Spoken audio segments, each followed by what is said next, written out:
Good morning, everyone.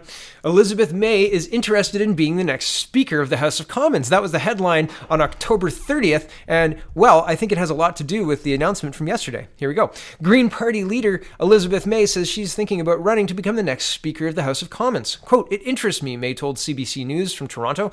"It would be wrong to say it hasn't interested me for a long time." May said she was tempted to pursue the job after the 2015 election, but missed the vote. May was in Paris at the time, participating in the COP21 International Conference on Climate Change. May's interest in the job could be welcome news to Prime Minister Justin Trudeau, whose minority government will want to have all Liberals available to vote to counter a very large opposition bench. According to Parliamentary Convention, the Speaker only votes to break a tie in the Commons and only then to continue a debate or maintain the status quo. On a tied vote of confidence, for example, the Speaker would be expected to vote against bringing down the government. So it would be valuable for Justin Trudeau simply because he would get to maintain his caucus size, 157, rather than having to appoint somebody from his caucus, reduce his number to 156, and have somebody who has to be nonpartisan and only vote when the outcome of the vote is already foregone, right? Like they already know what they have to vote. They have to vote status quo, maintain the government, et cetera, et cetera.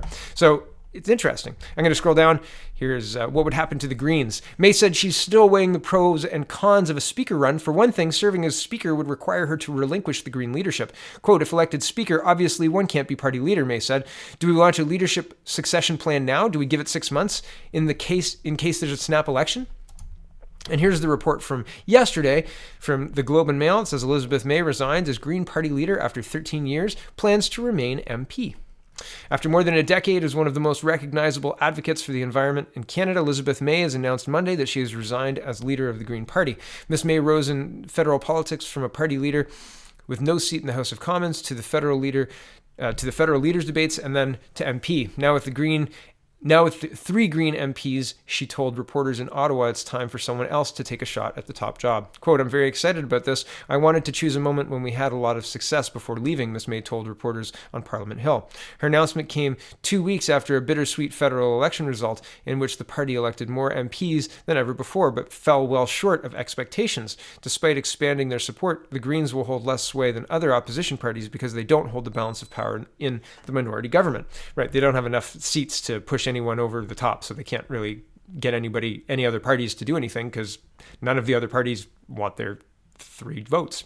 Back to the article. Ms. May said she will still be the party's parliamentary leader. Joanne Roberts, who ran for the Greens in Halifax in this year's election, came in third, will be the party's chief in the interim until a new leader is elected next October at a convention in PEI. I scroll down again. Last week, Quebec's Green Party leader Alex Tyrell and a small group of Green Party members from across the country launched a petition calling for a free and fair leadership race. Mr. Tyrell, who is considering a run for the federal job, said he has started the petition because Ms. May was sending mixed messages about whether and when she would step down. Ms. May said the petition had no bearing on her decision. And I think that that's interesting to note as well. Like there were outside factors, but I really think that a lot of because if you've got a party leader, you want them in the House of Commons, right? Like that's the party leader sets the direction, et cetera, and they should be in the House of Commons. That's why Jagmeet Singh, ran in Burnaby South in the by-election and et cetera, et cetera. You want them in the House. It's better that way. And so this whole interest in being the next Speaker, I think it's all very connected. I think it's very, very connected. So we'll see in the coming days and weeks. November 20th is the first throne speech, and Trudeau will define things and see if he gets the support of the House. I think that he will. As I've said, I think that he's got lots of options between the Bloc and the NDP. And, I don't know that the Conservatives want to trigger another election so soon after the last one. So I think that we're going to see at least a year of governing with the current crop. So maybe Miss May will be Speaker. Maybe it will be the Speaker from the last session. Who knows? Moving on, CBC is reporting RCMP launches review of its social media monitoring operation.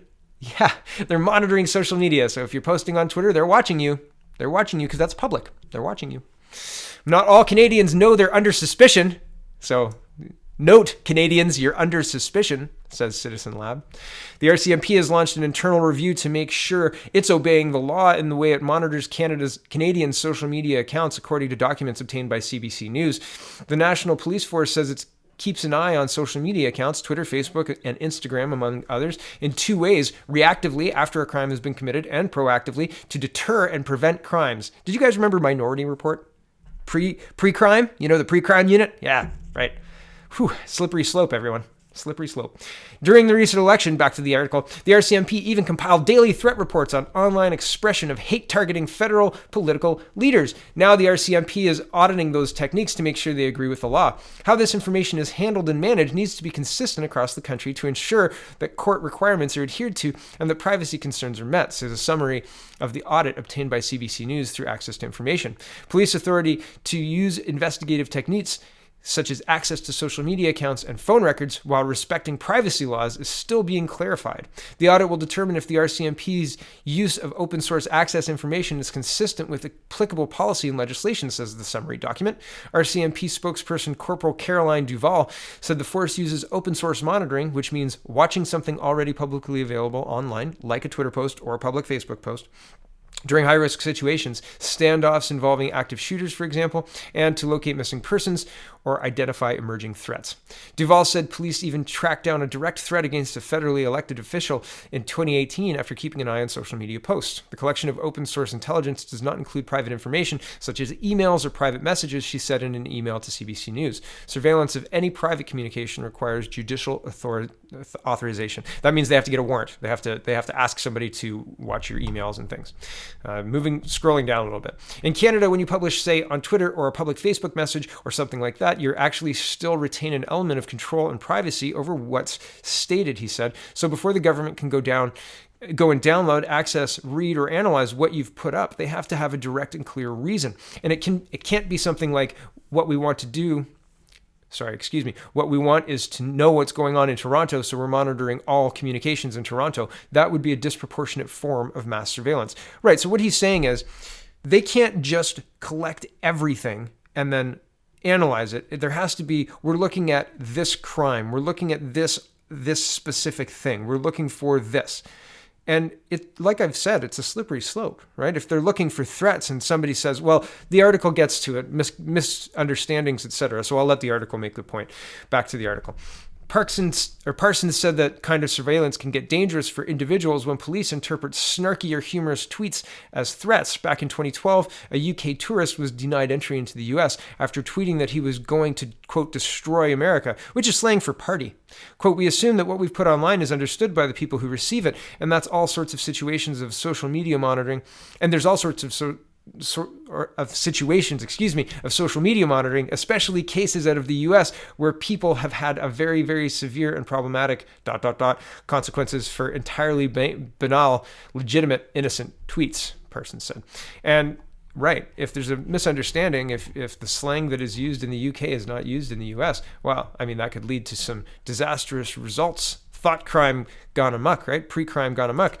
And it's not like there's not real crime happening that we should maybe be focusing on. And I understand the RCMP is different than the Toronto Police Service. I get that. But this is incredible to me. And I just feel like there's no will to change anything. There's no will to actually enact laws that will curb the flow of illegal guns from the United States into Canada. And just looking at all of this is insane. November 4th, 18's man charged with firearm offenses in Toronto. November 4th, multiple shots reportedly fired between two cars near Toronto Police Station. November 2nd, 2 shots near scene of 2 other shooting incidents in Toronto Friday. November 1st, family of man shot to death left an abandoned vehicle in Toronto pleads for answers. November 1st, shots fired across from North End Toronto High School near overnight shooting scene. November 1st, man in serious condition after being shot in vehicle in Toronto's North End.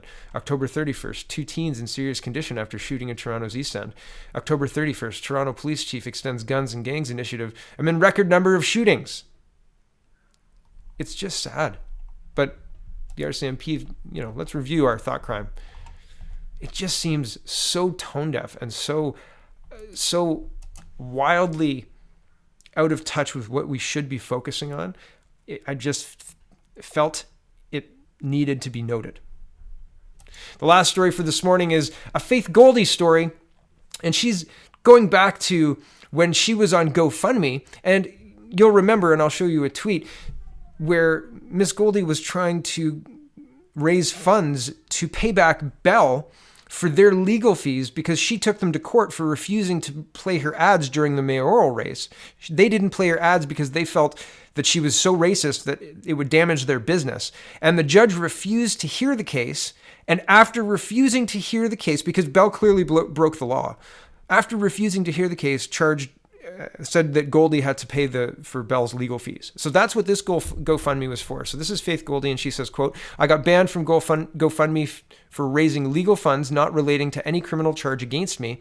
Why is a Syrian refugee who abused, harassed, and discriminated a Canadian mother allowed to fundraise legal fees on the same site?" And I was confused by this as well, so I went to see who it was, and here's the GoFundMe for the legal defense for Ala al-Soufi, the Antifa thug who stood in front of the elderly woman with a walker during the Bernier event. What a incredible slap in the face, I think. Here's the video if you haven't seen it. This is a Hamilton Spectator article about the whole situation. And well, here he is, I believe, standing in the way. And earlier he was more central. And the whole thing was just very disappointing is understating it. I mean, just shocking, just absolutely shocking to have that happen in Canada. It's sad and maddening. And this is in the same vein. Unbelievable. A corporation can break the law.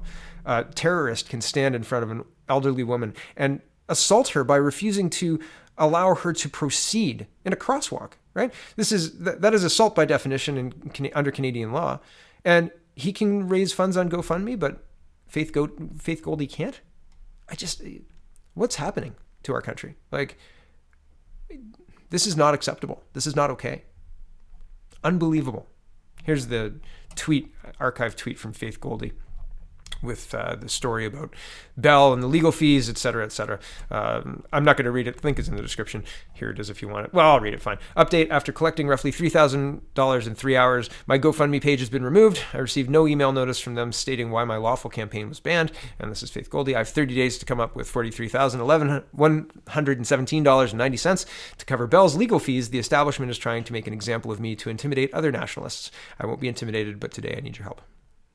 So, yeah, GoFundMe cuts off Faith Goldy, but no problem with Antifa terrorists.